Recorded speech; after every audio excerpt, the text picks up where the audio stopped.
किरात राईहरूको भगवानको प्रतीक मानिने सुम्निमा र पारुवाङको शालिग तोडफोड गरिएको छ।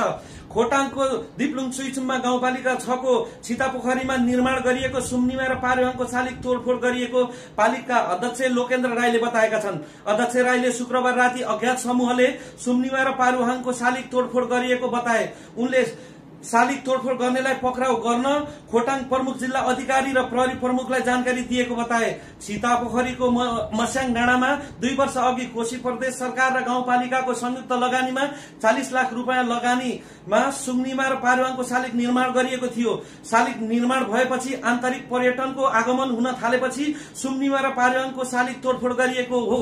उक्त स्थान वैशाख 1 गते साकेला सिली प्रदर्शनीको कार्यक्रम राखिएपछि शालिग तोडफोड गरिएको र दोषीलाई तत्काल पक्राउ गरी कारबाही गर्न अध्यक्ष राईले माग गरेको छन् र हामी किरात धर्मावलम्बीको शिरमाथि गरिएको यो अपमानप्रति खोटाङको किरातवासीहरूको घोर भर्त्सना गर्न चाहन्छौं।